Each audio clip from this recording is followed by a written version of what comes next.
We get a couple people starting to show up. Guys, can you let me know if my sound is okay?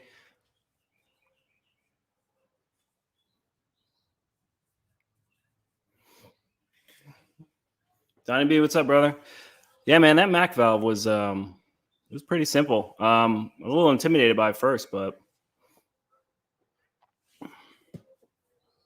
all right, sweet, sounds good. Long live the F body. The F body Camaro or the Fox body? I mean, both is fine with me. I love both. I built both too. Thinking I'll eventually do one with the same harness you got. Are you Donnie B? Are you talking about the E85, the flex fuel sensor with that harness? That thing, I forgot how I came across it. I think I was just Googling the like E85 Holly setup, and then I came across Sloppy Mechanics, and that harness is just, it's so simple and easy. Frank Stangs, what's up, man? Yeah, I might be out at Thunder Valley on Saturday. I know they're doing a test and tune and then like a stock block shootout. I'm sure I won't even contend in the stock block thing at all. So I might just do some test and tune. I did test and tune last night with this car. First passes on E85. I'll be editing that video here pretty soon, but the car did pretty good. I'll say that.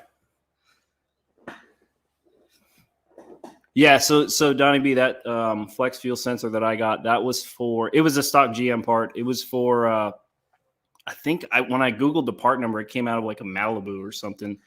And then I just got some of those like quick disconnect fittings. They slid in and connected, and then they were a -8 on the in and out. And then I just hooked lines right into it. And then for the, as far as hooking the sensor up, since the harness comes through right where in the passenger side where the computer was, there's a rubber grommet in the floor. I just poked a hole in it, and then I depinned the sensor, pushed the wire through, and then repinned it on the other side. And I mean, it looks like it was made to go there. I can hear you. Okay, sweet. Yeah, last week I was using my laptop, and I don't know. The Mac was the one I used the first week. And then I got this microphone that supposedly is supposed to sound better, but 2 weeks ago, I think I was out of town last week. So dang bugs out here, just crazy though. Get out of here. Both but stay corrected.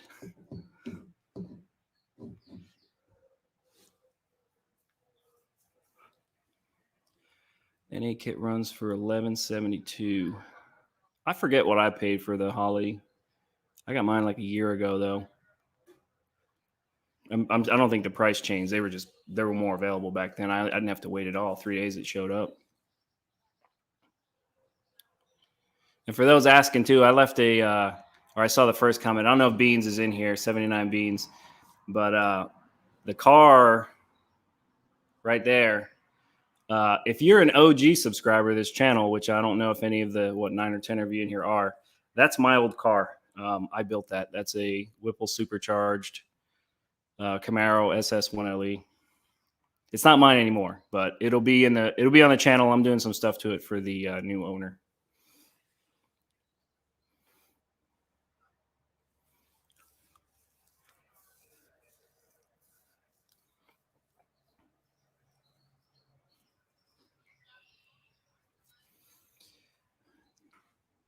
Dan, what intake are you running? So I am running the Trick Flow R series intake manifold. I wanted to get the R. I should have actually, but I'm an impulse buyer, so I bought the R series. It's a 90 millimeter intake opening, but I wanted to get the box R series because it flows a little better. And I mean, this one flows good enough, but what I'm probably going to do eventually is keep the lower and then just get the box R upper. Someone local is selling a whole box R complete. I'm trying to get him just to part ways. I'll basically swap him with the upper and give him cash, but he's not budging on it. So I might just eventually buy the upper. Where'd you buy the Mac valve? I bought it off Amazon. And it's kind of funny because, and so these Mac valves, they're used on basically everything. When I was at, I went to Universal Studios and the roller coaster, when I was waiting in line, they had a 4-port Mac valve that controlled the little air function at the bottom of the roller coaster, which was pretty funny. But any Mac valve off Amazon, if you're going to do 3-port, you could do 3-port with just one, or you could do 3-port with two, a fill and a vent, or I would just get the 4-port. It wires up simple. The way that it hooks up, you set it up in the Holly as a 3-port as well. It's crazy not to just not get the 4-port. Plus, it has a better duty cycle, so it can. It keeps up much better from what I've seen with the dual 3-ports.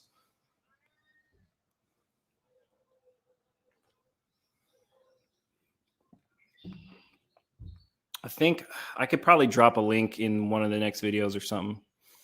How much you want to pay for an upper 90 millimeter box?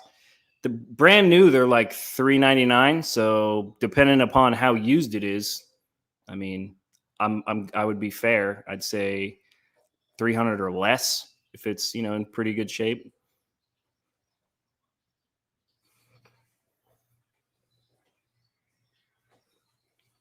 Oh, my mouse just got in the way.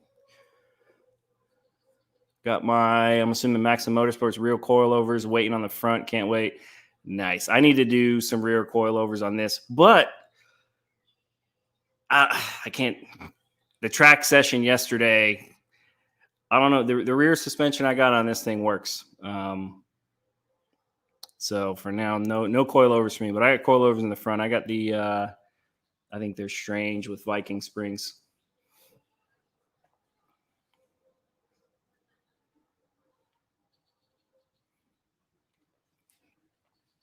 Eventually, I mean, I need to really invest in some better parts for the rear of this car, because the lower control arms are, I don't even know what they are. They're like non-name brand. I'm just waiting for one of them to break. And the uppers are, I mean, it's all the stuff with like the polyurethane bushings and stuff. And I need to go with something that's a little more rigid.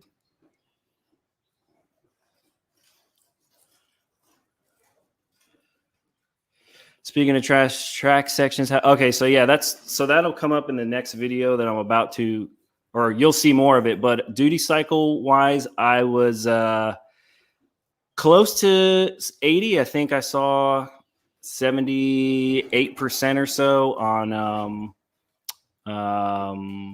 about 8 pounds. So, I mean, I really can't go much over 10 pounds. I don't think. Maybe 12 pounds max. I want to keep the duty cycle below 80 or 85 as much as I can, but I got pretty close to 80 last night when I was at the track, and I was still on a really low boost, but the car performed outstanding.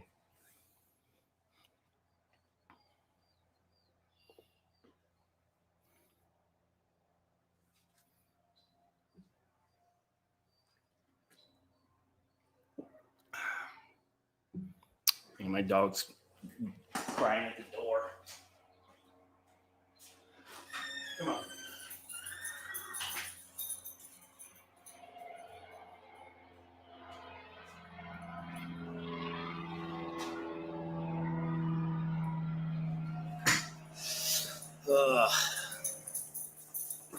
What's wrong? Sorry about that. Not bad for E85, even not 8 pounds. Yeah, I mean, I was fairly surprised. The good thing though is the fuel pump that I have is more than enough, so the fuel pressure didn't fall off at all. I was about 50 some odd pounds the whole time. And then, duty cycle. I mean, I'm still well below 100%. I feel like I could push it to 10 pounds. I didn't go above, I think 7.8 pounds was the most I saw yesterday. But, I mean, Frank Stangs. Oh, I missed you, bud. It has less than 200 miles on it. I'll take. So, Frank Stangs, you got a box R upper? If you got a box R upper, I'll meet you on Saturday and give you $300 for it. I take your word for it. I mean, you've been hanging around this channel forever. Plus, I watch your stuff too.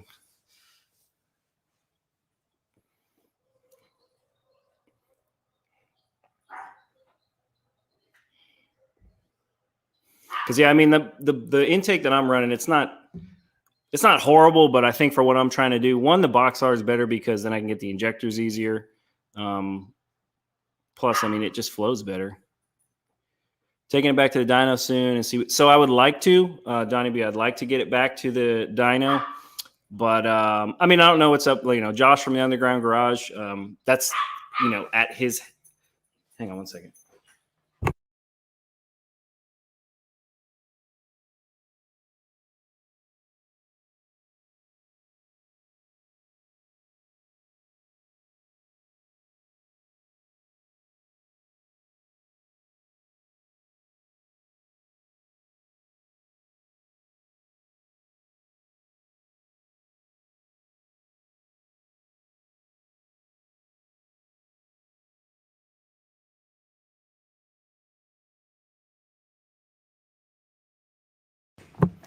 Sorry about that. So Josh from the Underground Garage, he let me use his dyno that's at his house. And, I mean, I would like to get it back there soon, but I mean, we'll see. Our schedules just have to mesh. He's about an hour away from here. So next time we can get it in. I think what I'll actually probably do is wait till I get the bigger injectors, and then I'll hit him up and be like, hey, dude, can we get this thing back on the dyno? And I mean, I know he's always like, hell yeah, man, let's do it. But, I definitely think, I mean, it'll make way more power. I know it'll make way more power, but Frank's okay. Yeah, man. Yeah, I'll definitely take that off your hands over on at Thunder Valley on Saturday, and then probably put it on the very next day.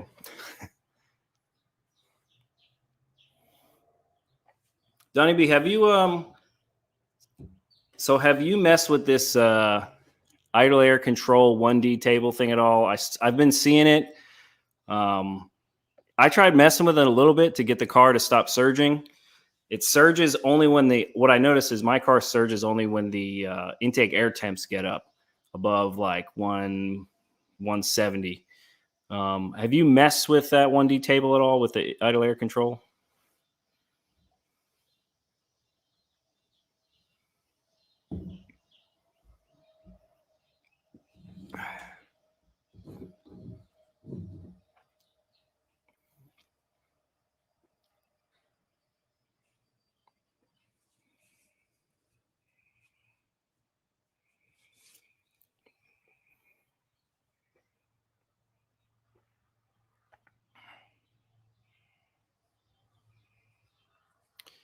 Turn on my car. I don't know if maybe I set it up the way the one video I saw. I think it was like fixed body.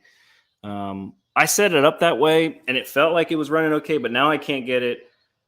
I don't know if it's because my car's an automatic. But if I just try and rev the engine, it'll rev up, and then it'll just hang there at like 2,300, and then just like slowly come all the way back down.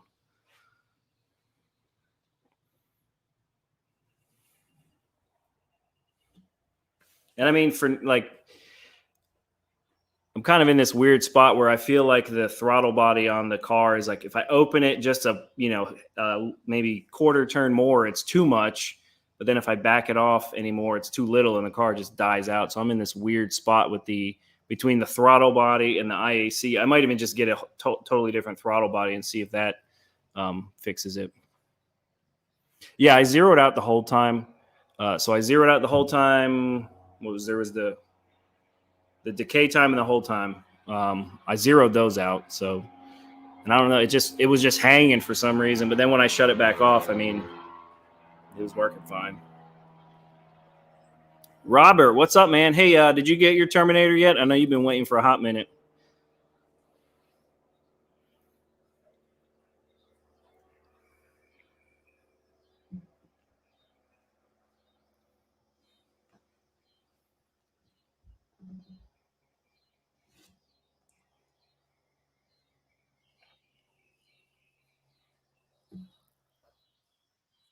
I'll tell you what, the one setting I actually do like for the on the Holly with as far as 1D tables is for turbo guys that do racing, the boost builder setting to where you can engage, say like a trans brake input. Mine's just on my little red button, 2-step input, and then it'll retard the timing to help the boost build up higher. That was something that I was playing with yesterday because at first I would just hold the button and let the turbo build whatever it would build on the 2-step, which wasn't much.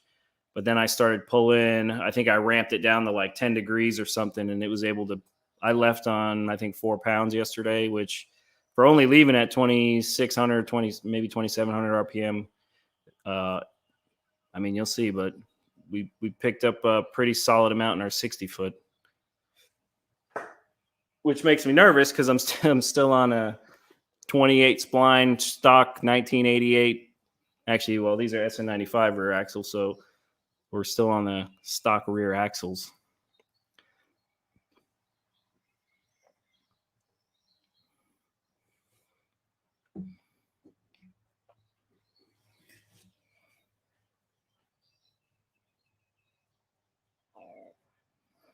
Hey, let me move this. This purple car is driving me crazy.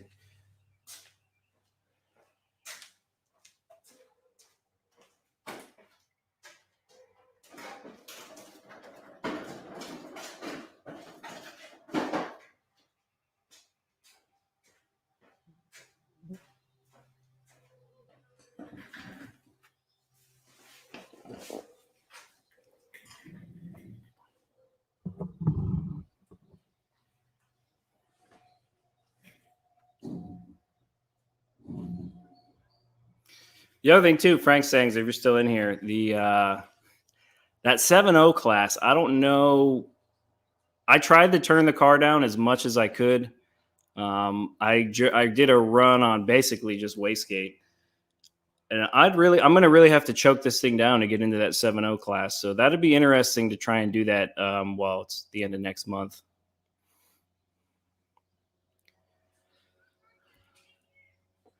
Robert, not yet, but I missed the last batch of them. Holly's saying July 23rd, and the next incoming batch of them. Dude, and I'll tell you what, Robert, man, everything is running off Holly Terminator X these days. I feel like every time I see a car, no, regardless, Fox body or whatever, it's got a Holly Terminator X in it, which I mean is awesome, and I understand why after playing with this thing and setting up all kinds of stuff with it. But man, it sucks that you're having to wait so long. I believe I set my RPM at 2,000 and 100 to activate. I'll look at it. Okay, yeah, mine's at 2,000, and then I think it activates 200 above my idle, or wait, 2,000, yeah, and then 200. I don't know if I can mess with that, but I tried to mess with the 1D table, and I feel like at idle it actually idles better with that 1D table. But then as soon as I step on the throttle, and like I said, it'll go up to 20, 23, 2400 and just stay there, and then slowly decay back down. So I was trying to find a way to have it decay quicker, but I mean it just wasn't doing it. Tony D, what's up, man? Terminator X for life. Hell yeah, man. I mean, after using this thing, I got an HP tuners, which that's what that car has, HP tuners. And I was just, messing around with it the other day, and it's like a whole different world, man. I mean, some of the stuff is still the same. Like, I'm sure I could easily do a timing table and all that stuff, but the way you tune on HP tuners is way different than Holly. Holly is it's simplified down so easy that, like, I mean, a little bit of reading and stuff, like I knew zero about it when I started. So the fact that I'm able to, do it just kind of shows how easy it is. Yeah, it's the top of the line. It was ordered in April. Yeah, and that's what I'm saying. The Holly Terminator X, like it's for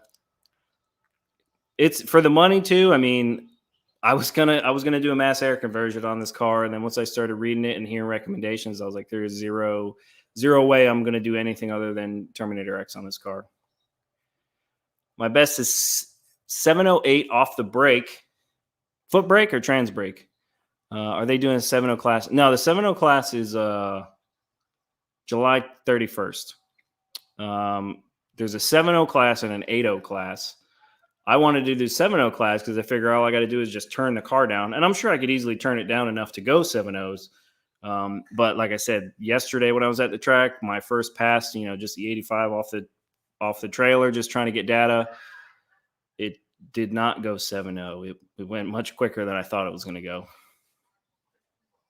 And that was me, just turning it down. The timing was incredibly conservative, especially for E85. It was a little fat as far as air fuels, and it surprised the hell out of me, that's for sure. I'll have to look into that. I did have to make some adjustments to an AOD car to help keep it from stalling when I go from park to drive. Yeah, I don't really have that issue. I did it one time if I would like load up the engine. So like when I would try and put the car on the trailer, it would load up a little bit and then stall out. But all I did was I opened the throttle blade just a touch more, and then that cured that. It's got to be something I'm doing with that 1D table, or maybe I missed something, or maybe there is something else because it's an auto car to get that idle to come down a little smoother or a little quicker. Actually, I didn't really mess with it too much because by the time after I did my burnout and stuff, like for what I'm doing, it's not really a massive deal. It's just one of those things that, it's kind of irking me. Like I want it to still run smoothly and all that stuff.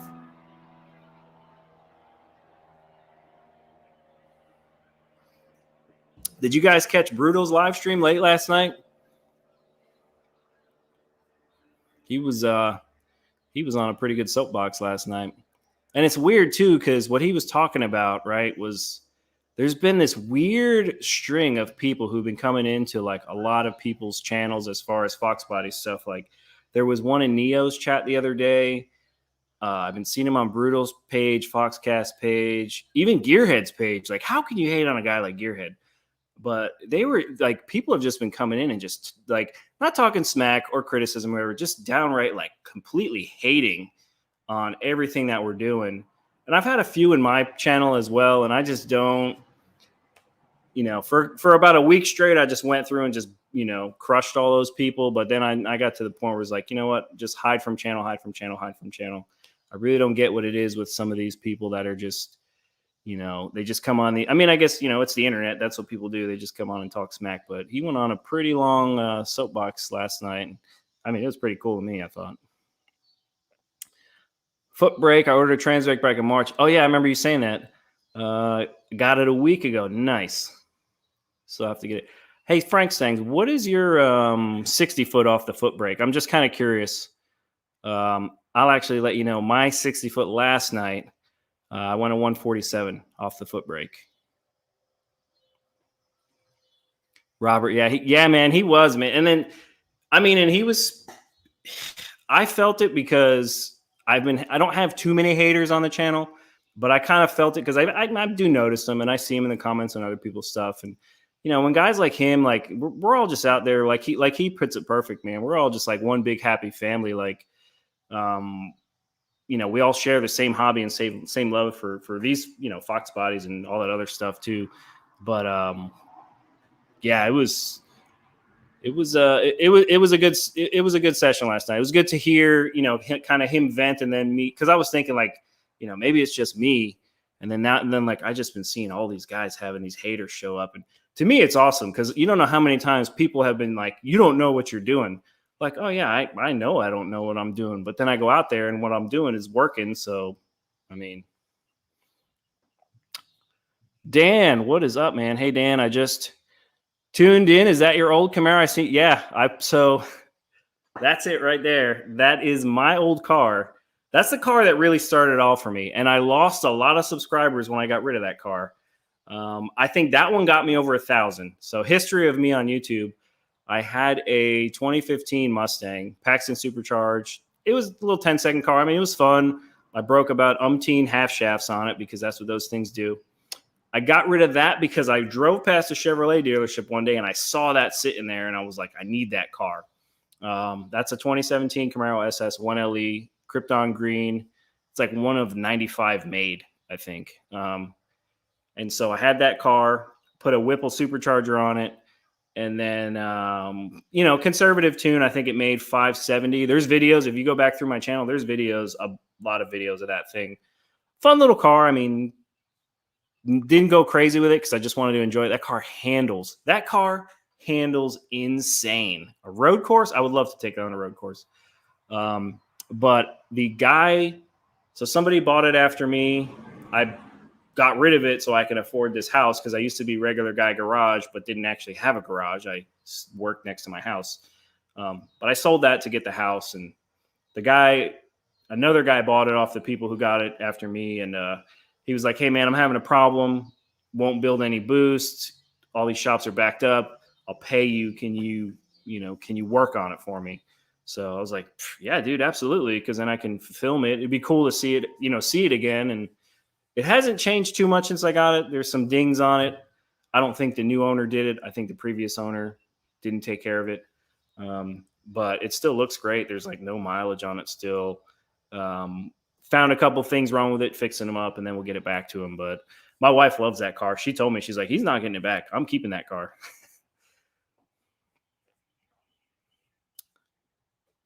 Do you think he might have something to do with the tree huggers against us? I tell you what, man, that EPA Act, it might be, I don't know, maybe it's some of their undercover, whoever's coming in and hating on our channels. But the EPA stuff is crazy. And when I do, I understand how people, verbiage gets into some of these laws and acts and stuff, and then people interpret them a certain way, and they just then they start to overreach, and they push their power to the point where it's like, no, you can't mod a car at all. So now we're going to push to crush multi-billion-dollar industries. And I think, I honestly feel that, this is, I stay totally out of politics. Granted, I know a considerable amount about it. This is one of those hobbies that many people love regardless of political affiliation. That's why I love this hobby so much. Regardless of where you came from, political affiliation, somebody loves this hobby from all walks of life. So I think we'll eventually on the back end get, it'll get all figured out. But yeah, I mean, it's that whole thing with the EPA and stuff is unfortunate. I hate seeing guys like Brent from PFI Speed and some of these other guys getting tore up with these huge, fines and stuff. And it's like, come on, man. I have to admit, I was sad to see. Yeah, and honestly, Dan, I didn't want to get rid of that car. But I said, I had to. We wanted a bigger house. We wanted better schools for our kids, and I had to let it go. It's kind of cool that it's back here. It's cool that the car that kind of started the channel is sitting behind the car that's kind of made the channel pretty much, start to take off. But someone, Beans actually said in the first comment, I don't think he's in here. He said he wants to, which car would win in a race. And my wife was surprised too, because she was like, oh, I'm going to race that Mustang and beat it. Absolutely not. Not even close. This car would put a bus length on it or more. I'm going CO2 trans brake. I'm hoping for 130s, 140s, and 60 foot. I tell you what, man, like I said, I pulled a 147 last night. I'm still on a foot brake, no CO2. It can be done, and I'm still on the cheapest rear control arms you can buy. I got some springs and some good Viking shocks and a sticky tire, and I left on 4 pounds, and you'll see it in the video what it did and stuff. But when I looked at that slip and saw that 60 foot, I was like, what? Off a foot brake. So I guarantee you can get 140s without all that stuff. But that would be like CO2 trans brake. That's where I would love to go with this car too. I think that would be pretty awesome. Where do you even fill up CO2? Is that something like, I know they do helium at the hobby shops or whatever. Where do you get CO2 from? I don't even know.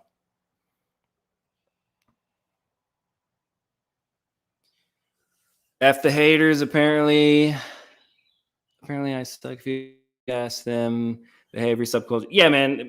Yeah, Tony, man. Like, they're in it. And like I said, man, I'm okay with criticism. I'm okay with even hate and stuff. I'm cool. I can easily brush it off, but it's annoying when you just start seeing it and then you start seeing it everywhere. And it's like, come on, man. Like, we're just here to have a good time, have fun, share information, and just, it's one of the few positive things we really have anymore is like just a bunch of us get together and just absolutely thoroughly enjoy what each of us is doing. So it's annoying when that stuff pokes its head. Like, yes, somebody, if I put these parts in it, it would be better.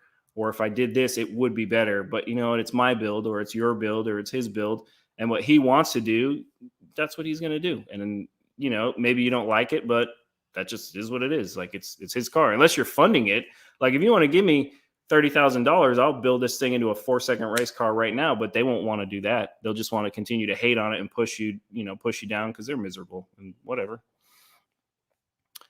I was kind of surprised Brutal brought that up. It's happening for a while. Yeah, and I mean, that's what I'm saying. It's just annoying. It was a good live stream. It wasn't very much his typical like read the comments and interact with everyone, but I think like it was good for him just to get out there and put that stuff out. And I mean, everyone's obviously like, yeah, man, we back you, which is, of course, what we're all going to do. But the fact that it's just been happening on all of our stuff is just kind of weird. I can't say anything about the Chevy lovers, but it gets sick of wait. I don't understand what you're saying there, Rob. I think you might have mistyped something. Family first. I don't blame you one bit. Yeah, Dan, that's, for the kids and stuff. We were in, where we were, my kids are starting to get into middle school, high school. We wanted better education for them. So that car just had to go. And now it's back here. Granted, it's not mine, but, it's still around. And, I still think, honestly, what I'm doing right now with this car, because I daily drove that car. Plus, I had to whip. I was looking to do it a cam in it, long tubes, all this other crazy stuff. And I'd rather do it this way, to where if I go down the track and it blows the motor into 30 pieces, I yank it on the trailer with the winch and I figure it out later. I could still get to work every day. Pip Tyson, the EPA stuff reeks of corrupt government. Yeah, I mean, we could go deep dive into that stuff big time. There's definitely, I mean,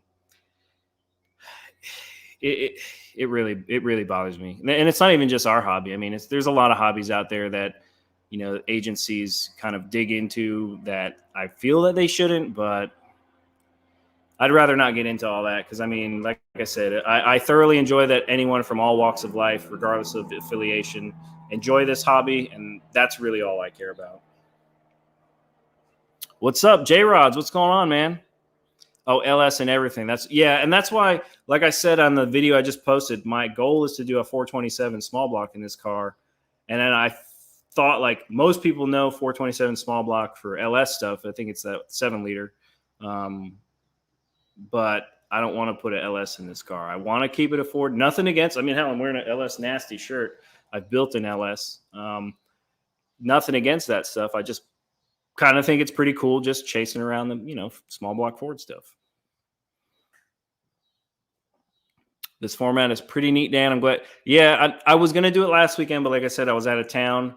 I was we went to Universal Studios. We took the kids. That's the first time we've gone anywhere since all this crazy, COVID stuff happened and whatnot. So we took the kids down there. We got, some of those park hopper things or whatever they're called. And I mean, they had a blast. It was ungodly hot. I don't see how people live in Florida. If anyone in here is from Florida, oh my God. Like North Carolina's hot. It is just gross hot down there. But we had a good time. I mean, it was fun to disconnect. Granted, I was tuning for Funky 5.0 when I was down there. He called me in the hotel because he was having some troubles with his car, and I was trying to help him out. But yeah, I sent him a couple tunes when I got back from. It was funny. I was still in my bathing suit, and I'm tuning for Funky on my laptop. And we got his car figured out. That's when he posted his video, or the video he posted about getting his car finally working. I was helping him tune from in my my flower swim trunks down next to the pool in Florida. Yeah, leave them out of our world. Yeah, I mean, like I said, that stuff. I think it'll eventually get figured out. There's a huge industry around this stuff, and I mean, it's just one of those things where when they write those bills or laws or whatever, they just got to write it clearer. When you start writing stuff with the words like should or can or whatever, it needs to be like must not. Simple as that. Then you can't misinterpret it. understand not wanting to get into it. I just say people should pay attention there. So yeah, I mean, I agree, man. Society has much bigger problems than us just trying to go fast in race cars. That's really all there is to it.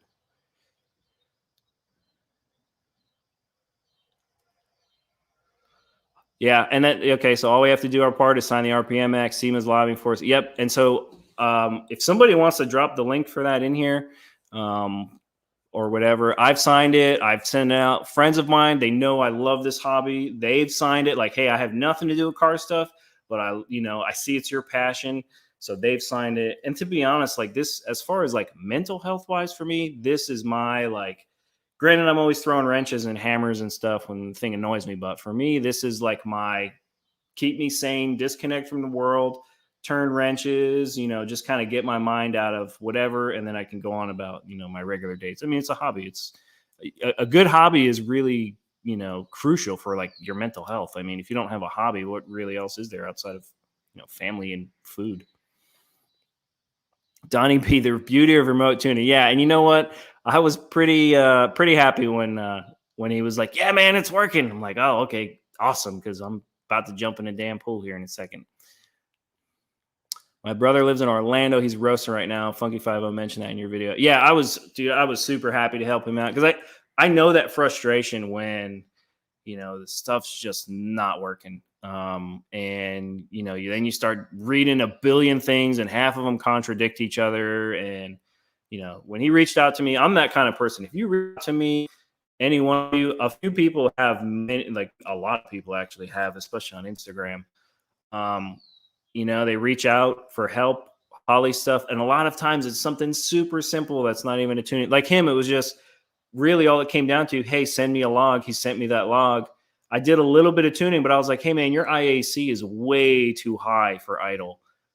Turn that throttle screw open because basically that's all that was happening. When he slammed the throttle shut, it just choked the engine and killed it.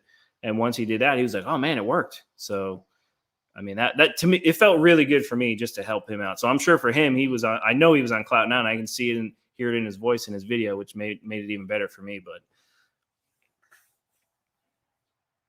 man, I love what's happening to our Fox community, Fox body community, LMR killing it. There's so much aftermarket support. Yeah. That's kind of, I mean, the Fox body is such a fluid, and like people use this for everything. There's, Vaughn Gittin Jr.'s got his that he drifts. Lots of people doing drag racing stuff. I mean, even the LS stuff and whatever. It's to the point where no matter what you want to throw in this car, you can just go onto a website and find support for it. You want to throw LS in it, it's there. You want to throw a big block Ford in it, that you can buy the K member for it, buy the whatever. It's all readily available. And I mean, that's pretty awesome because I mean, it sucks that we still have to wait for some parts like, a Terminator X and all that stuff. But the fact that you can take these cars and buy whatever off the shelf and go fast and have fun in them is pretty awesome. Your wife must be a saint. She is. She supports my crazy hobby 110%, even though she doesn't come to the track with me and I want her to. But I mean, she got the kids and stuff, she's come a few times, but she's always 100% behind me, even though she tells me I need to go slower. She doesn't like that I'm going fast. I'm still going slow. But yeah, I mean, I hit the jackpot. My dad tells me all the time, he's like, man, you hit the jackpot. If you mess that one up.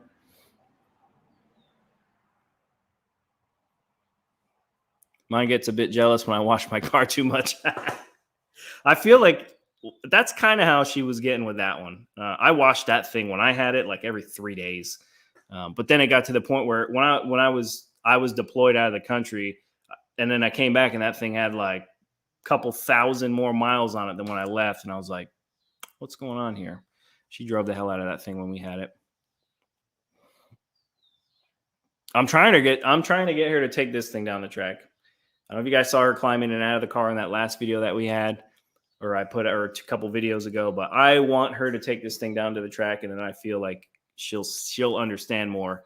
But like I was saying, the problem is even on wastegate, the thing still put up a pretty solid number where I don't think I would want her getting in this and ripping it down the track. And like I said, it's still not fast, but for someone that's never done it, it's fast enough.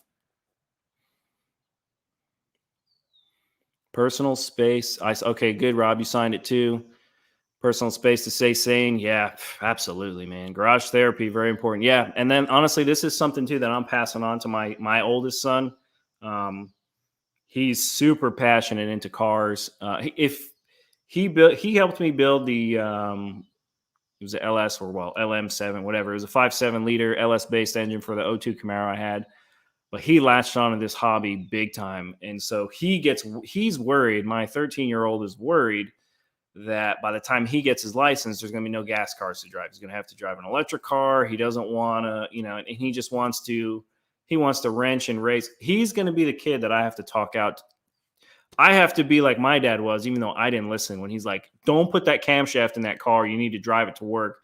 And I was 17 years old and I didn't care. I had a 91 LX.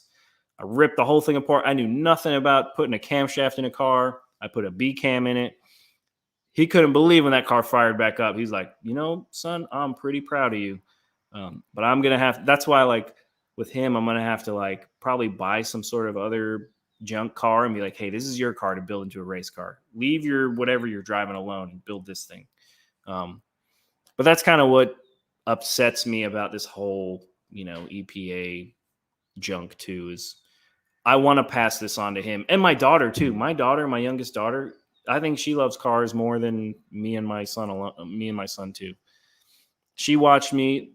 I didn't film a little bit in the car like I usually do at the track last night because I live streamed for her so she could be inside the car with me. And my wife said she was just giggling like crazy and loving it. I'm still grateful for. Oh, David, what's up, brother? Hey, how's that car running? I know you said the clutch was giving you some trouble. I told you, man. I threw a whole bunch of that timing back in down low once I saw the fuel was good, and I knew it was gonna rip. Smitty's bad 5-0. What's up, brother? Billy Sullivan. I have Strange 10-way adjustable shocks with the Eibach drag springs. What do you suggest? Baseline setup 373. Best 60 foot so far is a 190 5-speed car. Okay, I see your other one down there.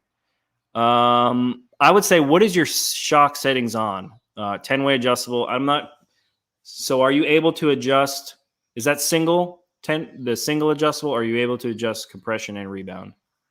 190 is not terrible. I mean, stick car. What are you launching at too? And then what tire are you using? What's a good Mega Squirt Pimp 2 system worth? I have no clue. I'm not going to pretend to know. I don't know a thing about the Mega Squirts or Micro Squirts or any of that. I was going to buy one, but instead I went with a Holly. Dan, can you put a learner key on the Mustang so your wife can use it? Not really, no, because the key is still the regular old school.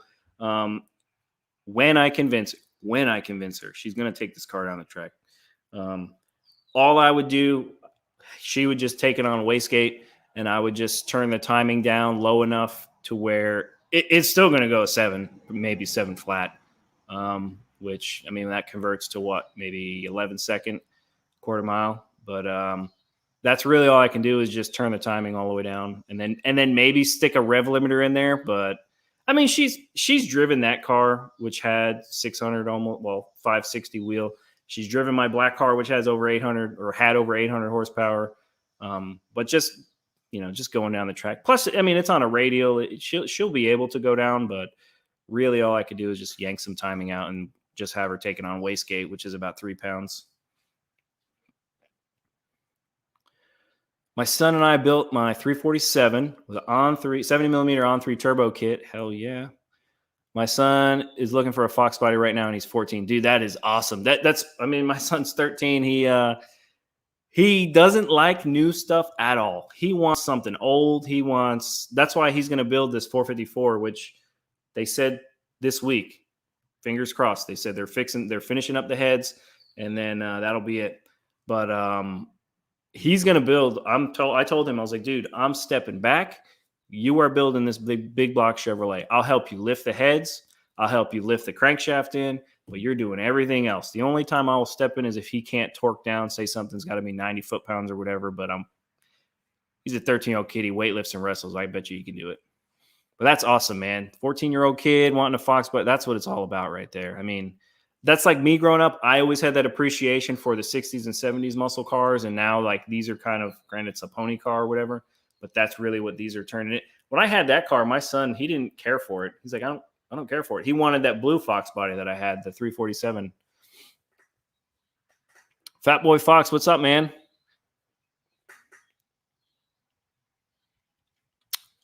David Willis did one run. Fuel rail bolt broke, started leaking fuel. Luckily, didn't catch fire. Haven't had time to fix it, but it felt good. It's funny you say that, because if you didn't watch my latest video, that's what this dang thing did. I put new fuel rails in it, and it leaked from every single spot that it could. This thing leaked from. And I mean, I chased them around and finally got the leaks taken care of.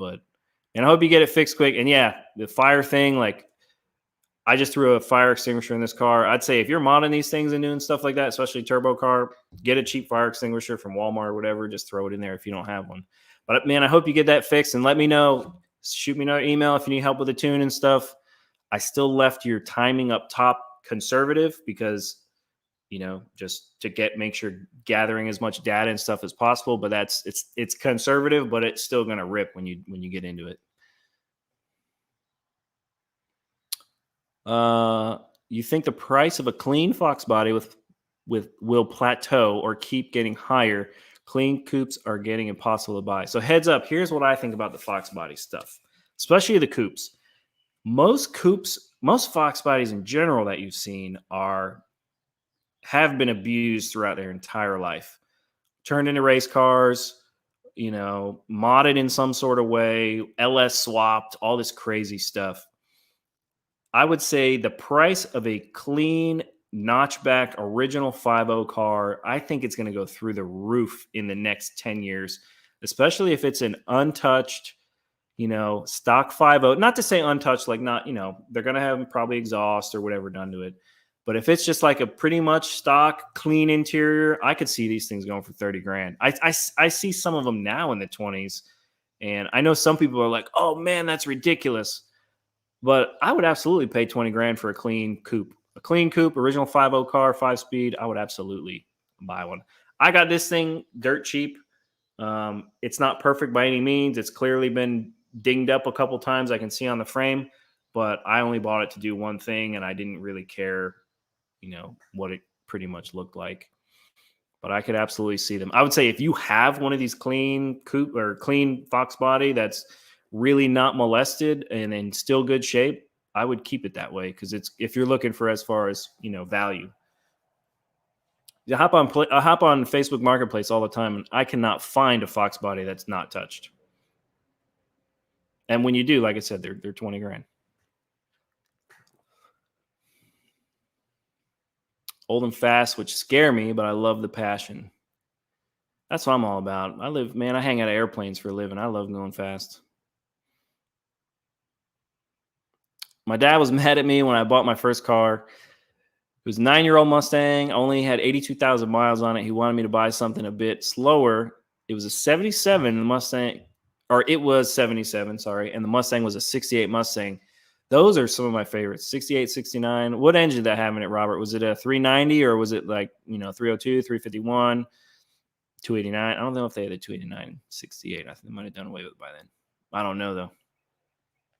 Billy Sullivan, best ET so far, 1298, 104. Did you say what tire you have on it? Let me go back real quick. No, you didn't. What mods you got to it, too? Is that like, light mod, whatever? 104.8 is not too bad. I mean, 1298. You could probably go, you get that 60 foot down, you go 1250s easy.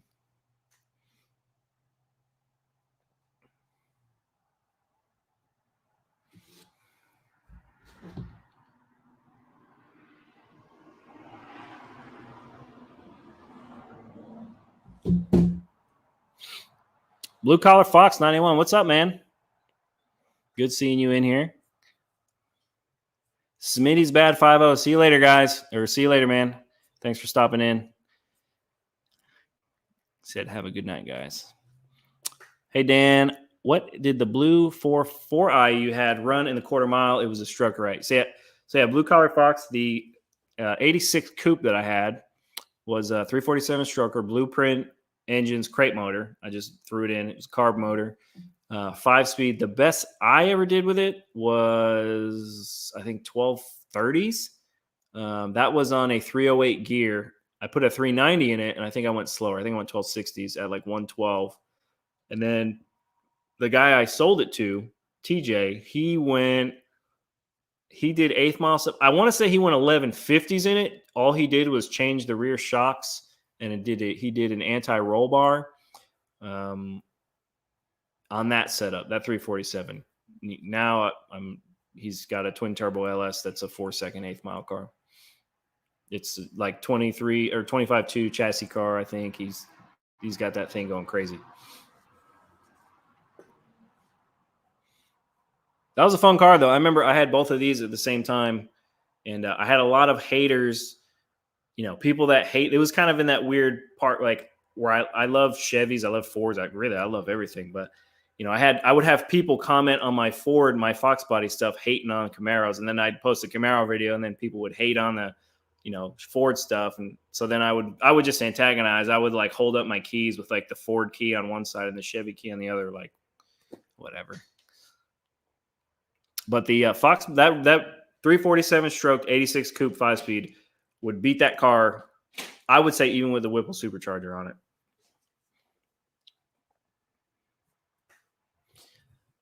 Robert, 289 with a 3-speed. It was red with a black stripe. Oh, man. I would love to have an old car like that. Growing up, my mom actually had a and you're going to think I'm crazy or lying, but I'm not. It's a 68 and a half GT500 KR. That's really what did it for me. That was a 428 Cobra Jet, red with white racing stripes. I remember everything about that car. To the point where I remember if we'd be driving down the road and she would open the door, and when you open the door, the front, the steering wheel would basically fold up so you can get out. The rear seat would fold down and slide back into the rear of the trunk to help you out with weight distribution and stuff. And yeah, that was a 4-speed car. Of course, this was well before Fast and Furious. Nobody really, enthusiasts knew about these cars, but I got a picture of it somewhere. But I mean, whatever. Life happens, and it no longer is around us. Got to run, guys. Dan, thanks for stopping in, man. What cam did that motor have? Do you remember? So Blue Collar Fox, that 347 had whatever whatever Blueprint puts in it. It wasn't a stock cam. I want to say, I think the specs on it were like a 540 lift. I think it was 540 by 540. I don't remember the duration. It wasn't stock. I mean, it had a nice little lump to it, and it had a really good mid-range power. That 347 stroker from Blueprint Engines had solid power mid-range.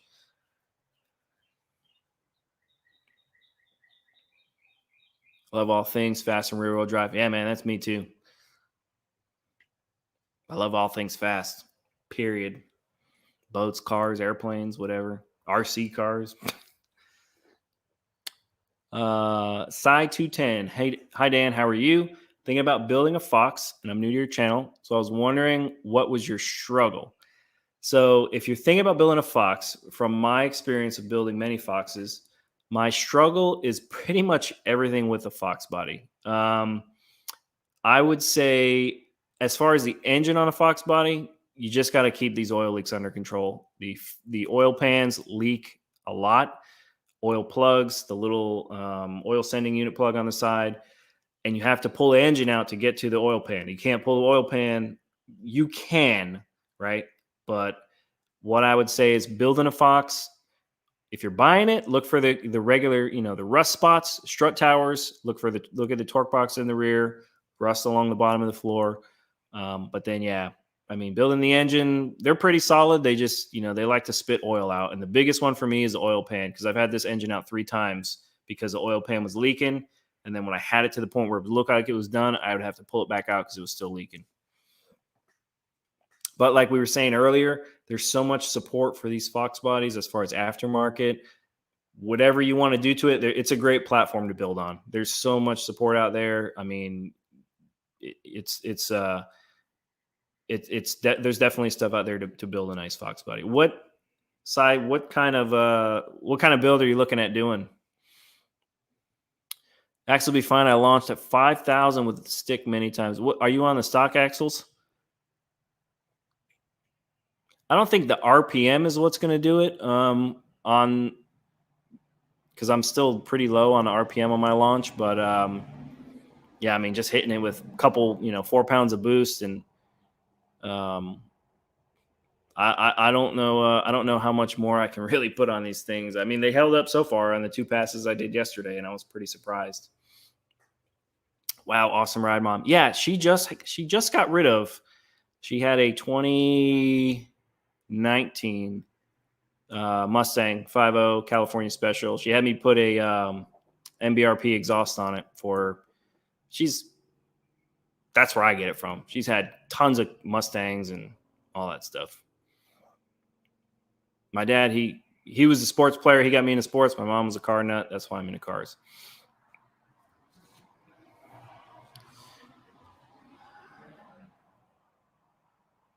Been trying to buy the 88s for 2 years, but won't sell yet. Still working on it. I must have missed something. I don't know if you remember, I was talking about a very nasty cam I ordered. Turns out I had to give up on getting it.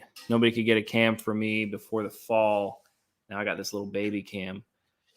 Comp cams don't have anything. The one bigger than this one, the 282 HR, is a pretty solid cam from what I've heard. I mean, it sounds really nasty. It's got a good power band too. It's a little big, so I don't know what your setup is. You'd have to really make sure your piston and valve clearance is good, but that's why I wanted to get this 274 HR out of the car, but I was in the same boat, man. There's just nothing really. There's everything would have been so back ordered, it just would have been pointless. A street drag car. You said you build a lot of Foxes. So what do you like more, notchback or hatchback? So notchback if you're trying to drag race it, notchback because it's lighter. I like the way they look better. They're lighter. Yeah, I mean, I personally like the notchback. My favorite cars are the 4-eyed notchbacks. That's what I had, and I never should have got rid of it. But yeah, I mean, if you're looking to build that, be mindful. The Ford small block Fords 302 base engine. You're dealing with a block that can't really supposedly handle too much. A lot of people have been splitting them, but I've also seen a lot of people who don't split them. So, I mean, what I would recommend to you is just start conservative, start small, and just build up. If you just try and pour into it and build this crazy 800 horsepower engine and just go for your best run right off the hit, it's probably not going to end well. Comp told me all small block Ford cams are back ordered till September. Those cores come from China. I did not know that. Back ordered till September. I wonder if they can do can they just do a custom grind for you? I mean, don't they have the machinery to grind their own cams? Just call them up with some specs and just, read someone else's cam card. Yeah, give me these specs and make it. I don't know how the process works, so.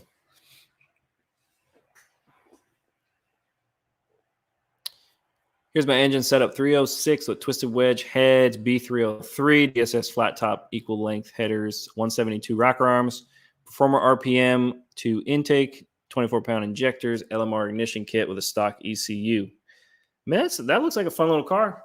Probably sounds good too with the B cam in it. Twisted wedge, are those 170s or 190s? Or they had like 192s, I think, back then, or depending on which one you have, but I would love to get the Trick Flow 11R heads, the 205. Blueprint Engines actually has a 210cc CNC ported machine head, and I run their 190s on my car now. And I've done their crate motor. I've been thinking about reaching out to them and being like, hey guys, look, I've been kind of pushing your stuff for a hot minute, running it. Can you, hook a brother up on these some 210s? Yep, steel cores have no supply in the U.S. right now. We've gotten some of ours in, but not nearly as many as we need. Yeah, man, everything's back ordered. It's ridiculous. Lumber, steel. It's crazy, man. I don't get it. I mean, I get it. We kind of just went through a weird time in our history, but it'd be nice if we could stop living through historical events. It's all fun no matter what. Yeah. I mean, that's what it's all about for me. I said, this is good for my mental health. And then plus it's just a blast to get out there and go down the track. And then especially when you start making changes and, like with this whole E85 setup, making the change to E85 and then trying to tune it and learn it. And then, go out there and test it again. And it's really, really rewarding when you get out there and this, it works. You get to see your hard work pay off. The raw core comes from China, then comp grinds the lobes to custom specs. Okay, so the core is what they're missing. Cores are cast pieces made of steel in China. Okay, so those twisted wedge heads were 192s. So that's why I remember they had a 192 back then. Man, I bet that thing runs pretty stout. If I didn't build Fox bodies, what would I build? Huh. That's a good question. I love the F body Camaro. I've done an F body. Granted, I didn't build it. I just fixed it and sold it because I was able to flip that car for a really good profit. Might sound weird. I love the old RX-7s. I would love to do some sort of like American V8 in that or something. I know people LS swap those things all day. But yeah, I mean, there's a lot of cars out there. I love old school like Roadrunners. I would love to do a Roadrunner, but that's not a car that I would, try and drag race. That's just something I would have fun with. That's a good question, man. I wish I had time to prepare for that one. I'm gonna wait a bit, install a camera with a winner. Yeah, man. I mean, at that rate, hopefully our supply gets better to where we're not waiting so long for stuff like this. I mean, it's a shame that we have to wait. I know like you and then Rob, who was in here earlier, has been waiting on that Terminator, for months now too. It's annoying. Luckily, I've only really needed small things here and there, like fuel filters and stuff, and they're pretty readily available. What's your Instagram? My Instagram is regular guy garage, regular_guy_garage. Dude, I was just gonna say F body Camaro. Yeah, and it's the only thing I hate about the F body Camaro. That engine sits so far back. One, changing the number 8 spark plug is damn near impossible.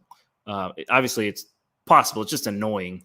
But that engine, like you have to like cut out the piece of that cowl that hangs over it. It is so annoying to get back there. But that car, it's a proven chassis. I love the way it looks. Like the catfish look. It's pretty sleek to me. I wanted, like when I finished that car, I remember telling my son, like, man, we're gonna keep this car. And then random dude in a parking lot said I had one in he said I had one in high school. Would you sell it? And I was literally at a I think I went to the bank actually. He was like, would you sell it? And I was like, oh yeah, there's a price on everything. I would take $9,000 for it. And he said, cash right now. And I was like, okay. And then yeah, he bought it right there in the parking lot. I had to call my wife, come pick me up.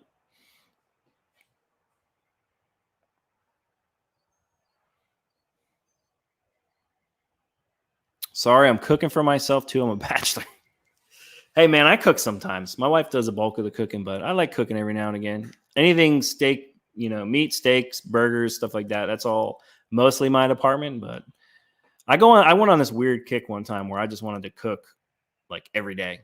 And I'm sure she thoroughly enjoyed that because it'd be like, hey, I'm going to make X, Y, and Z for dinner. She'd go, okay, yeah, go ahead. She'd go, sit and watch whatever shows she's watching or whatever. And then that kind of died off. I was like, yeah, I'm done cooking. I don't get a Fox body. I'm thinking about getting an F body. Yeah, man, like I've built both. I personally would much rather build a Fox body. Support's there for both of them, though. There's a lot of support for the F body Camaro. Like I said, I loved building the one that I built. It's annoying pulling the engine out of that. You can pull the engine out through the top of the car, but if you go back on my videos, I pulled the engine out of that car in my driveway from the bottom. I lifted the car up and then pulled the engine out, the whole subframe and everything. They actually dinged that video and said it was unsafe acts, and they like had to review it to make sure that they could monetize it. And I had to I was able to reply to it, and I just replied to it. I was like, this is just me working on my car in the driveway. I don't see anything up safe.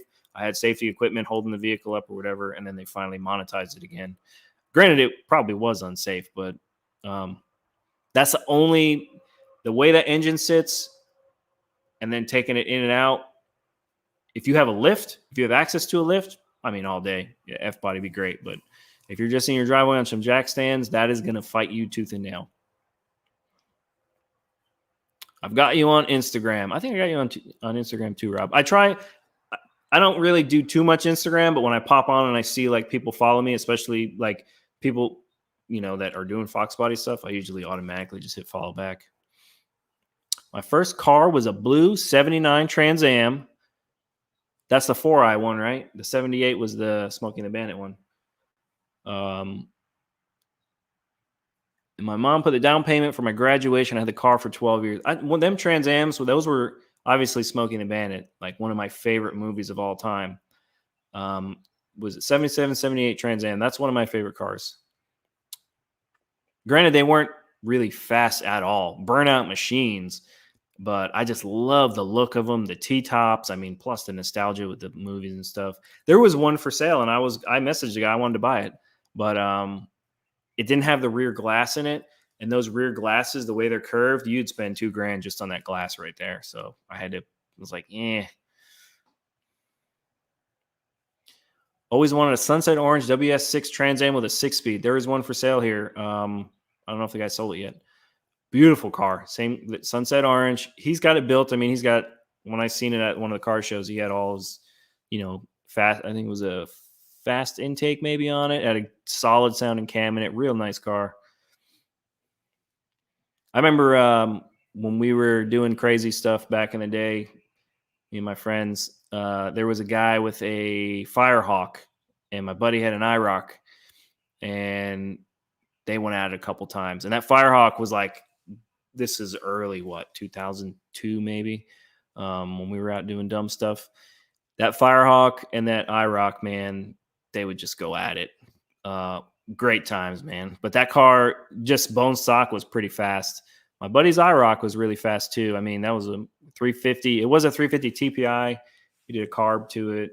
I think it had a turbo 350. That car would rip, man. That little IROC. I would buy. That's another car too. I would buy an IROC Camaro and build. So side 210 IROC Camaro. That'd be the car that I'd build if I wasn't doing Fox Body stuff, because I absolutely love those cars. I don't think I'd build it to do drag race and stuff. I would just build it to drive it around. Trans Am is one of my favorite cars. Yeah, man, me too. The older ones, I didn't care too much for the 4-eyed ones. I still liked them. The 79 to 81, I think. And then the F-body ones, the third gen ones I thought were really cool too. The, what's his name? Kit, Knight Rider. And then, obviously the F-bodies were really cool too. That's a car I would like to see come back. Granted, Pontiac doesn't exist anymore, but it would be cool to see a modern rendition. I think they did some 6th gen Camaro Trans Am conversions, which looked pretty cool. I live in California. Notchbacks are expensive and rare. I can get a hatch for $1,000. Dude, if you can get a hatch for $1,000 and ain't got rust, I would jump on that in a minute. But yeah, the notchbacks, if you can get one and you got the cash and you find a good one, that's the way to go. First new car. Okay. It was a 301 4-speed. Man, I forgot they had the 301 in that thing. Didn't they have a turbocharged one? Boost Dreamer, what's up, man? Just tuning in. Good to have you here. How's that car running? Man, we were trying to figure out his Terminator X thing. He finally figured it out. They pinned his harness wrong, and he found it. One of the signal wires was wrong. What was it, for crank signal or something like that? It was flip-flopped. And on the harness, there's 2 purple wires that they put next to each other, and they clearly pinned one in the wrong spot. But yeah, man, I've been trying to help him for a while. I mean, together we've been trying to figure this out, and Luckily, he finally got that figured out. That's just, I mean, one of those things where if you're having the issue like he was having, he would turn the key, the engine would crank, and it would just say stall. It wouldn't read RPM at all, and that was his issue. They pinned his harness wrong.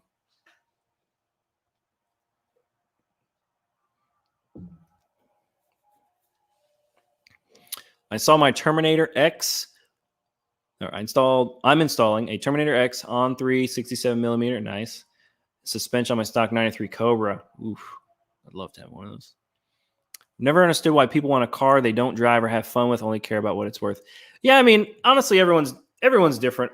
There's a few cars out there that I would definitely buy and never drive just because of how rare they are. But absolutely, I'd build a car to drive the hell out of it. I think one of my favorite car of all time, 69 Boss 429. I would love to have one in jade black, but I do not have a few $1,000,000.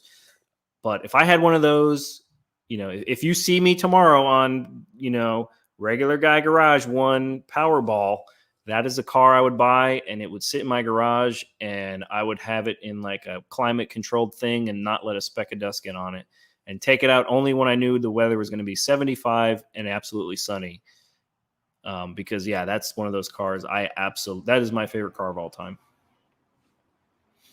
Other than that though, yeah, I'm building it to, rev it as high as it can rev and go crazy on it. When you get a chance, check out my build. Turned out killer considering it sat underneath a pecan or pecan, whichever you say, tree for 11 years. Dang. 11 years. Hey, I'll check it out, man. Is it on Instagram? I think that's why I've been getting Instagram stuff on my phone.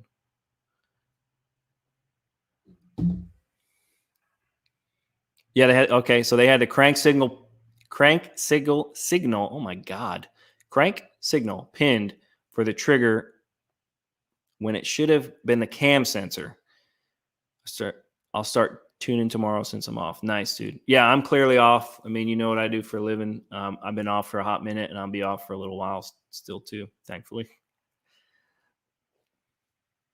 Yeah, that's just crazy though. Like, I don't understand why they would put two of the same wires right next to each other, right? I can see having two same color in the same harness, but on opposite sides. The two of them next to each other, I can easily see how that got messed up.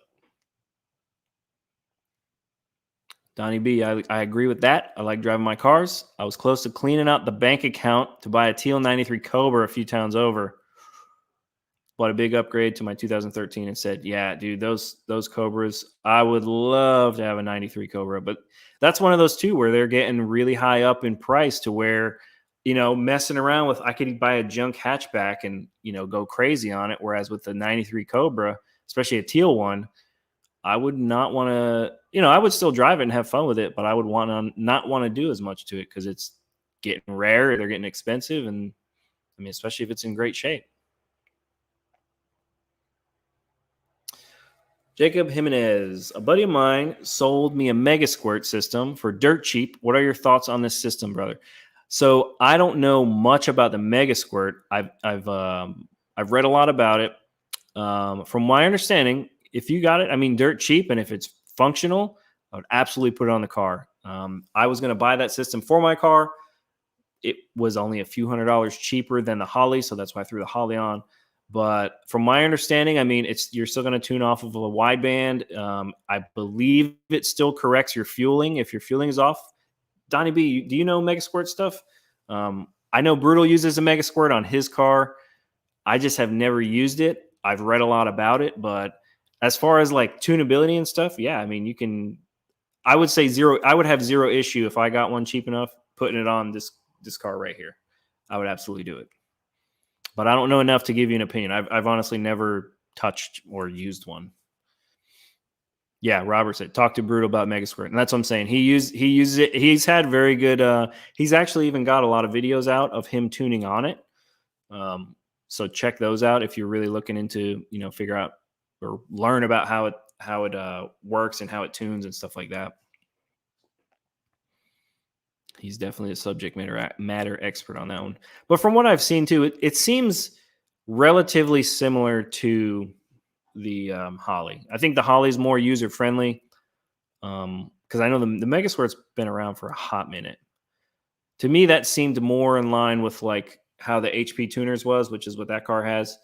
And I'm not comfortable enough with HP Tuners to like tune on that thing outside of maybe changing the timing table and some other stuff. Harrison Hornsby, I thought you sold your 1LE, had an 89 5.0 and a SS 1LE, two cars I wish I never sold. I did sell it. The guy who bought it after the people who had it after me, that's a mouthful, found me on Instagram. He had a problem with the engine. It wouldn't make boost. And he was like, hey, man, I trust you. You know, he's been following me forever, I guess. He wanted to send it out. So I'm fixing it for him. But it's good to have the car, you know, like back and see it. Because like I was saying, that's the car that really got me over 1,000 subs. So to kind of have it back there, and that's kind of like in the picture, I kind of hid it back there as an Easter egg. Like, yeah, you know, kind of, I don't know. I figured it would just draw people in. They see like, man, I thought he got rid of that car. Proline News, what's up, man? Oh, we got Neo Mustangs in the house. What's going on, Dan? Yeah, you probably know a lot about that Mega Squirt stuff too. Like I said, I don't know much. I really don't know much about it, but it seems like a good setup. It's just, you know, Terminator X is new and improved, really.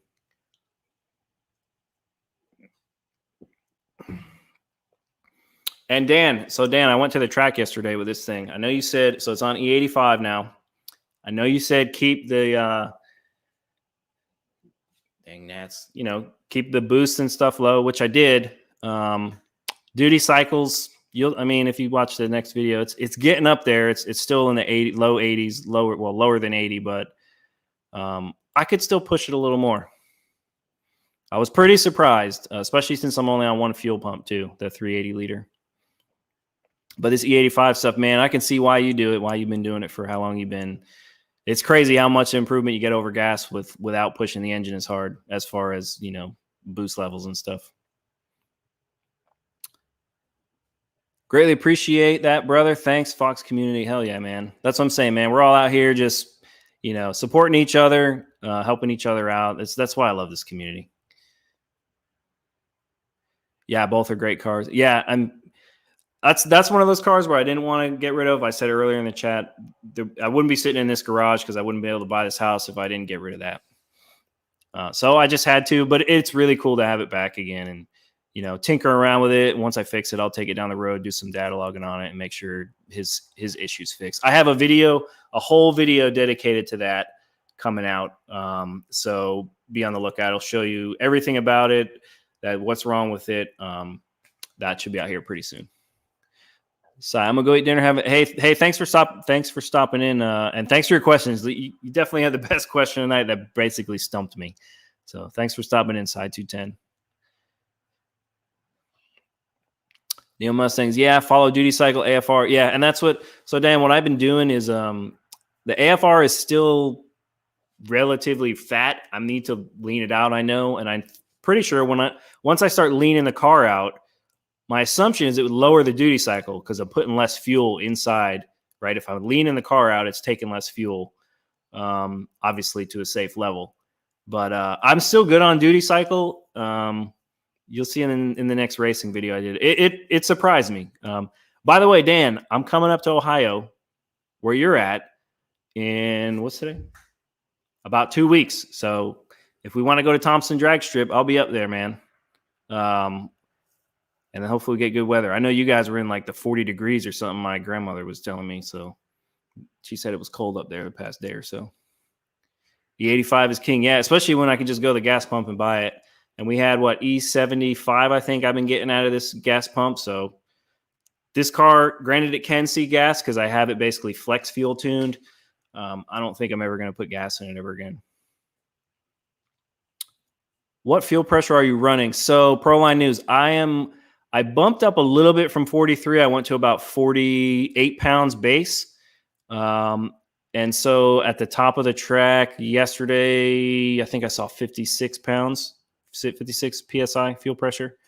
And that's the thing too. Like I know with these 60s, they say you could turn the fuel pressure up to like 87 or something like that. I don't want to do that. I know I probably can, but I would rather just, like Neo said earlier, get 160s and call it a day. So that's more or less what's coming. I'm going to be selling these 60s when I get them off the car, but I can put a little bit more into it. You guys will be surprised at what's transpired over the past day or so at the track with this thing. Not bad for a guy who doesn't know what he's doing, apparently, is all I'll say about that.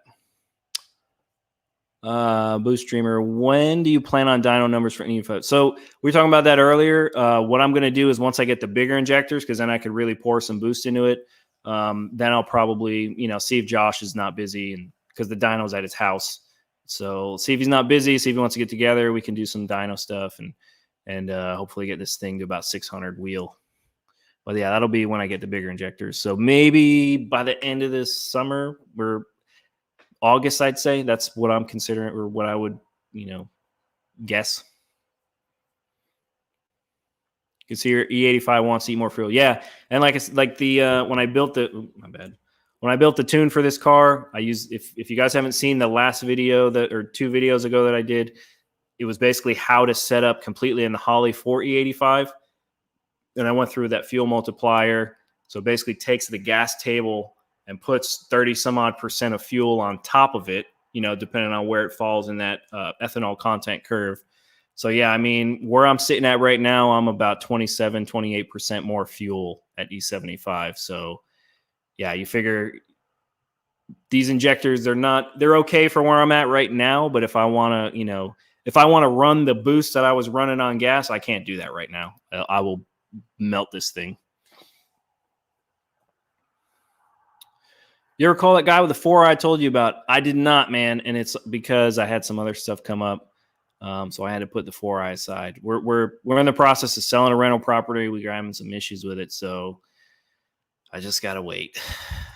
But if he still has it in like a month or 2, I will definitely give him a call. I pinned the email, so I have the email. Yeah, I just haven't been able to call him because obviously that popped up. Been driving with the top down and getting mad about intermittent misses. What do you mean intermittent misses? I missed something there. I intermittently missed something there. Rob, did you put a new fuel in it? Could be bad gas. Okay, you guys must have been having a sidebar. Neo, yeah, 31%. Yeah, and so if I'm on straight E85, the way that table works out, the 1D table that I did, I think, yeah, around the E85 level, I think the table said 30.9 or 31.8 or so. It was somewhere in that range, which, I mean, yeah, it basically works out exactly how you're saying. But yeah, I mean, the power gains you get, it was the track day yesterday. I could not believe. I know the roll cage definitely helped as far as the rigidity in the chassis. This thing took off like a rocket, and it pulled the front wheels off the ground. You'll see it in the video. And you won't believe me, and well, you'll see the data. I kept it on very low boost. So yeah, this E85 stuff, I got addicted to the turbo once I put the turbo in it, and now I can, make some adjustability. And now I'm like newly addicted to this E85 stuff after I saw or felt the performance that the car did yesterday. So I'm looking forward to, honestly, after yesterday, that 599 I feel is coming soon, as long as, knock on wood, as long as we stay together.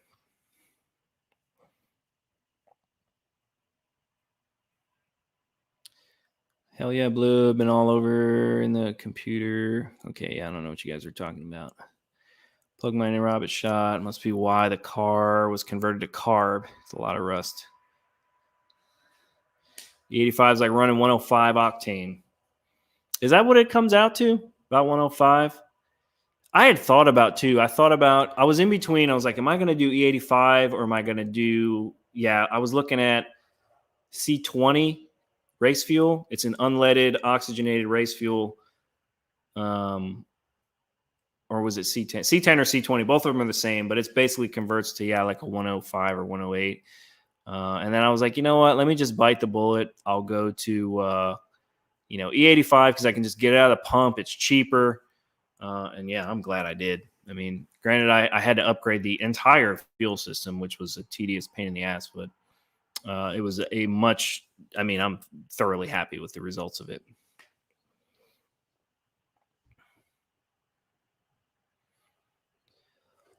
I sure wish E85 was ready available here. Proline News. You know what's funny? There's one pump in town, and they just built a Sheets, and it's the only pump that has E85 here. Otherwise, I'd have to drive about an hour to go get it. So once I saw that, it was in the weird time when we had this gas crisis going on. Well, not crisis. People were just being ridiculous and hoarding gas. But I was looking for diesel, even though diesel was more readily available. And then when I just popped up in the app, Sheets came up, and I was like, Sheets, I know they sell E85. So I called them, and I was like, hey, you guys got E85? Yeah, that's the only fuel we got right now. Oh, okay. So right then and there, I got on Amazon, ordered everything I needed, all the PTFE fuel lines and everything, and converted this thing over to E85. Now that's the only station around that I can get that stuff. But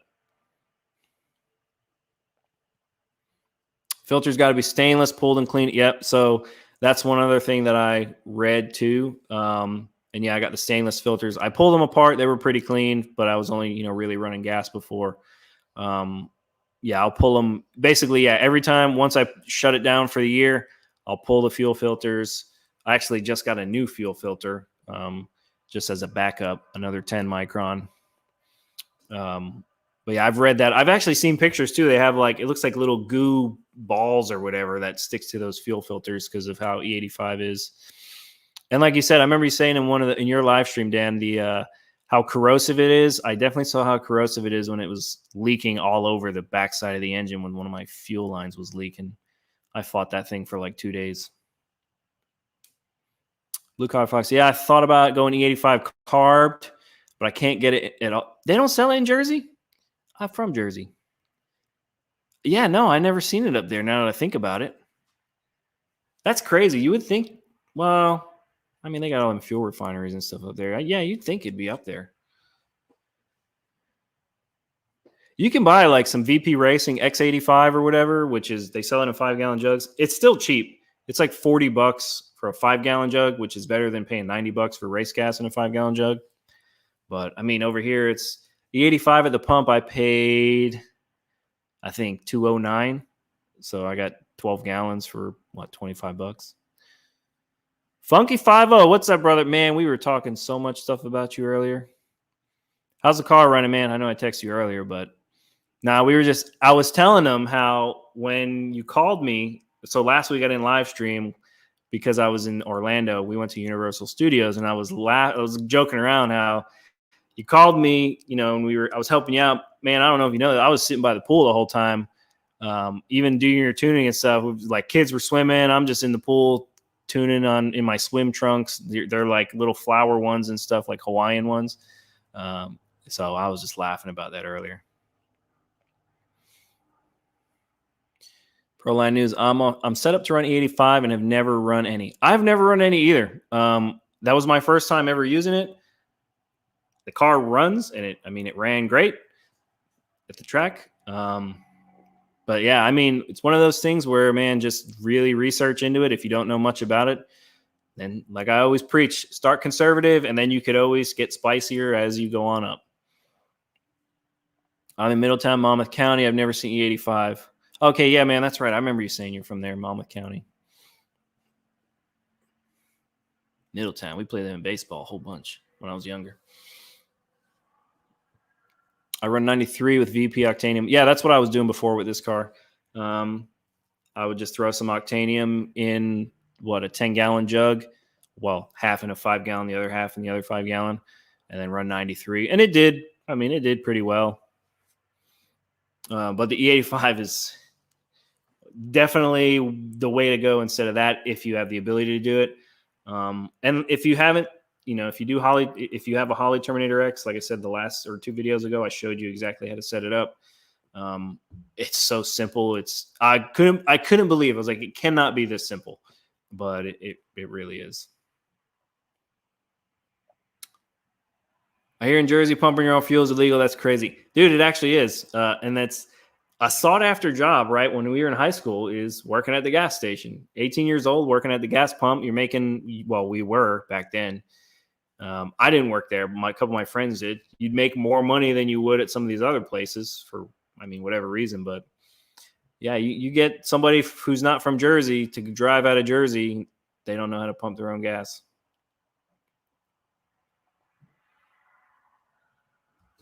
The only way they really let you pump it is like when I ride or used to ride motorcycles too. They'll the attendant will set the pump up for you, but then they just hand you the thing, and then you can fill your own bike.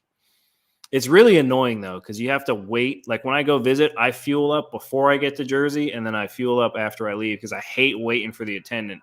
You'd be sitting there, and he or she is off doing whatever, and it's like I could have freaking slid my card in there, pumped my fuel, and left 10 minutes ago. It's pretty annoying. Still getting a little hot. I remember you sent me that picture. It was up in the 190s, or you said it was getting in the low 200s. I'm saying that I think dropping that thermostat down a little bit and then commanding the fans on a little earlier.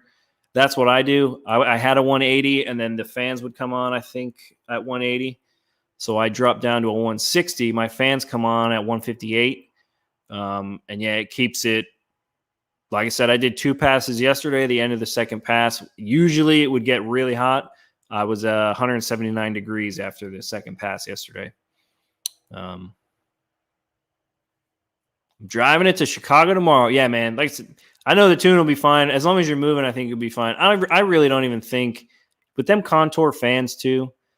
I think you'll be fine. I think just because it's a little hotter, you're just noticing that, and the Holly gives you the exact number, right? If it was on a gauge, right, and you'd have the red over here, which is 240, and then the green over here, which is probably 180, it would be in the middle at 200, maybe slightly to the right, and you'd look and be like, man, it's not close to the red. I'm good. But when that Holly's like your car is running at exactly 213.186 degrees, you should probably check that out. You're like, oh crap, I gotta look at this. Sometimes these things give us too much information and get ourselves in trouble. All right, Robert, thanks for stepping in, man. Yeah, it sucks. It's just idiots pumping fuel and making money and driving the gas prices up. Jersey always had cheaper gas than anywhere else I've ever been. And maybe that's changed. I know you guys got taxes for everything else. Rain tax. When it rains, you get taxed. That's why as soon as I left that place, man, I ain't never going back. I go back and visit family. That's it. I'm running ProFlow EFI 4. Probably going to convert it over to Terminator X. I've been having issues with the Edelbrock system lately. Okay, yeah, I don't know much or anything about the I don't know anything about that ProFlow stuff. I can really only advocate for Terminator X, like I said, because I've used it. It's just so user friendly, man. It's almost crazy how easy some of this stuff is on it. Can't pump your own gas. No, they can't.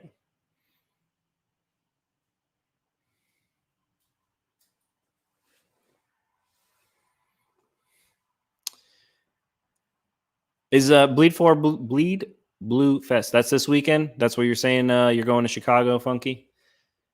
Man, if that wasn't. Granted, I can't drive this on the road yet because I'm lazy and I haven't registered it, but I need to do that. Yeah, not since Murphy gas. Yeah, I said I stay out of politics. Not a fan of your governor.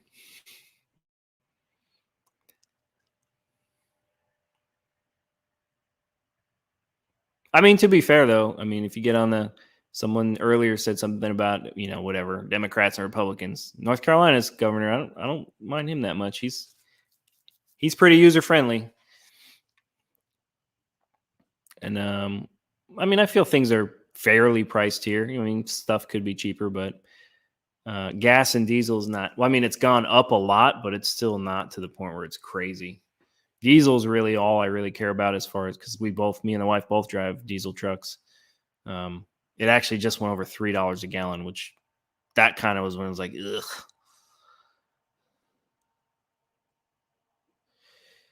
Before, even in hot weather, it never got that hot. 200. We'll figure it out sooner or later. But before, did it have heads, cam, and all that stuff on it? That's what you got to take into account. Because you've got a built motor now, so you're obviously. Is the compression changed from? Well, I mean, it obviously has changed. What CC? Do you know what CC combustion chamber you got on those heads? Would you upgrade to a Dominator in the future? That's actually a very good question, Larry, because Larry Bird, man, the 3-point king. So I was having a conversation yesterday about the Dominator. The Terminator only runs high impedance injectors. So we're pretty limited, especially once you get up in the higher injector, if you need like a, 160 or 210 or whatever, they're in there. But the Dominator, you can run low impedance. So on this combination, no. I mean, Terminator X, I'll just stick with it. But as I progress further, where I would like to go with this car, I would like to go, probably, Ford small block 427, fully built, fully build it, a totally different turbo system, much better turbo system, maybe run it off alcohol or something like that, or M1 or whatever. And I think at that point I would need to go Dominator. But that's just like ambitions for the future. I don't know if that'll ever happen or not, or if it will, it wouldn't be for a long time. 60 cc. So yeah, your compression's higher too. That's a pretty small, not super small, but that's a smaller combustion chamber, if I'm not mistaken.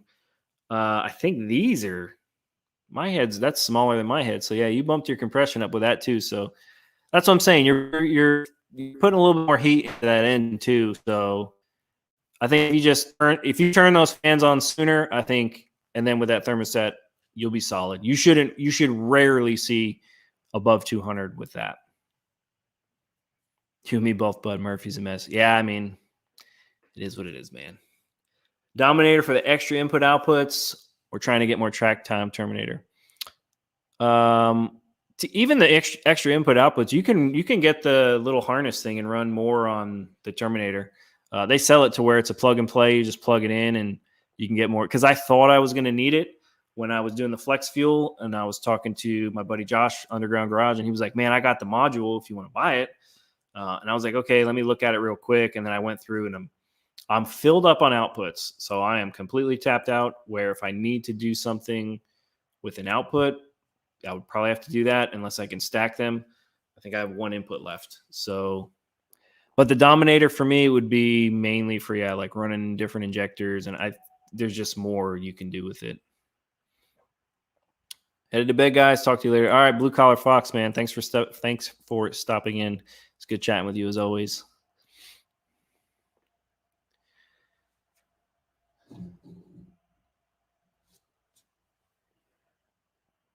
Hell yeah, 3-point king, Greg.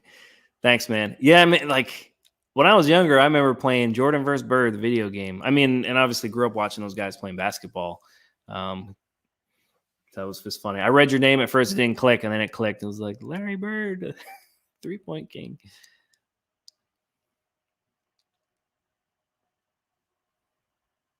All else funky, you can do a dual pass radiator. I mean, yeah, that would work too. I mean, extra time getting that, fluid cool. And I mean, that SVE radiator, that's a good radiator. I've got it in my car. The issue with my car, because my car will creep up after a while. The fans, I have these Mishimoto fans, and they just do not flow enough. And when the stock fan was on it, it was fine. Once I put these electric fans on it, thinking, yeah, this is, they say it flows, whatever.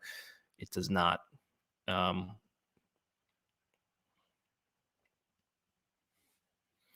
Funky, I run a 190 and it creeps to 203, 205 in traffic. Yeah, I think the stock thermostat in the Fox body was a 192. And I would say, like, it is frustrating seeing the car get up over 200, and I would want to get it down to below 200. But realistically, if you're below 220, you're fine. I've even have it set up in that tune too, where if it gets up that high, it'll start pulling about a degree of timing or so. But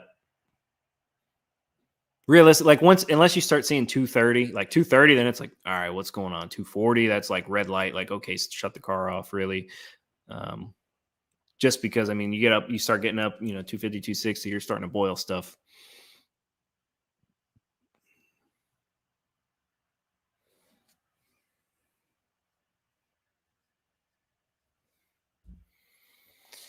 Creeping up to 209 when I sit, but when you start driving, does it come back down to at least like the 200, 203 range?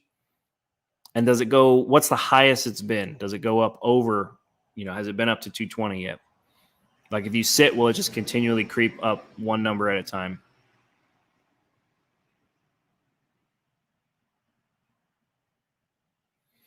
Single electric fan with a shroud. I daily mine in Texas. Larry Bird, is your car like modded at all? Stock? And honestly, like some cars just get hot. Some of these cars, like sometimes I feel like some of them just get hot and some of them don't. Like the 347 stroker I had, carb motor, I could not get that car above 140 degrees. I had to put a hotter thermostat in it because it would not warm up. And I had the SVE radiator. I had, the what I had a 140 no, I had a 160 thermostat in it. I could not get this thing to warm up. So I put a 180 in it, and then I mean, once I thought it worked, but eventually it just got hotter, and then it started, creeping the temperature up. But that thing wouldn't get up. This thing, as soon as I start it, it'll shoot up to 130 pretty quick, and then it'll just kind of slow creep up to, the 160, and that's where everything starts coming on. So it keeps it between 160 and 170 for the most part. We already see. Oh wait, I missed one. I heard small block Ford makes its most horsepower close to 200 degrees on the dyno. And honestly, to be honest, and if you guys watch Engine Masters, I love their show. I don't think coolant temperature is the thing that kills horsepower. It's intake air temperature, right? So your coolant temp, like, yeah, I mean, the block's going to be hotter and stuff like that. But as far as the air that you're shoving down into the engine, hot air is not going to make as much power as low or as cold air, because the colder air is denser. I mean, you'll get a better burn out of it. You get a more, stronger combustion out of it. And so you'll make more horsepower off of the cooler combustion, whereas the hot air, granted, if closed hood, high water temp, obviously, yeah, your intake air temp is going to come up more than likely.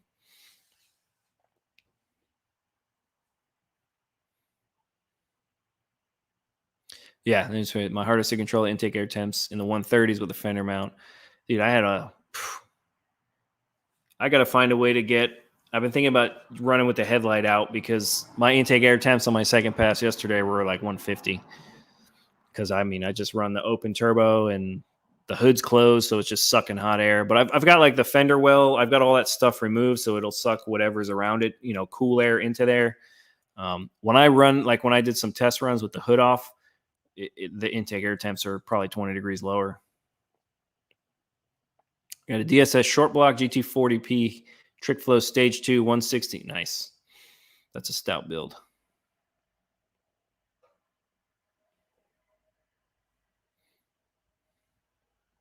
Neo Mustangs went over this a little bit with certain combos that will get hot. Yeah.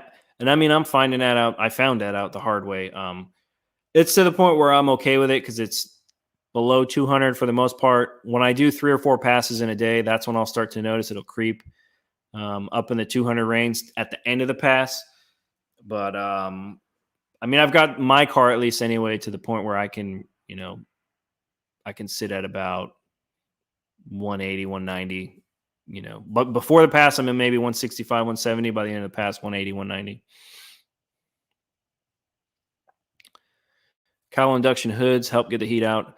Yeah, I've been tossing around the idea of getting a different hood, but one of my favorite things about this car is having it look like it's just a bone stock car with a tire on it, and then going out there and, like when it pulled the front wheels off the ground yesterday, I got it on video. The guy at the line was thoroughly surprised because it doesn't look like, much. Dang, I've been on here for an hour and 40 minutes. We're probably going to end up here. We're probably going to end it off here in a minute.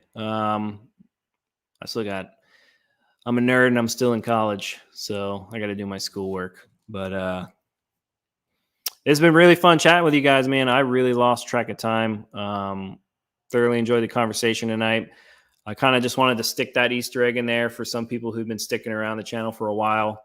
That car was back just for a little work, so you'll get to see it here in the near future. But I've been doing a lot of videoing lately. I put the video out today. I've got probably 3 or 4 more videos that are already videoed or recorded, and I just need to, edit them up and stuff like that. Went racing, so there's some racing content coming up. Super excited about the racing content, and I think you guys will be impressed. I mean, the E85 stuff is it's addicting, man, and it definitely surprised us. So. Talking shop, time flies. Yeah, that's talking Fox shop, time flies. That's the truth. All right, guys. Well, I mean, that's where I'm going to end it off. Like I said, thanks for everyone for stopping in, contributing to the conversation. I had a really good time. So next video probably about in 2 or 3 days. Like I said, they're all recorded, so we'll get it out there. And latest one just went up. If you haven't seen it, check it out. Otherwise, guys, thanks for watching, and we'll try and do it again next week. Okay, so we'll see you later.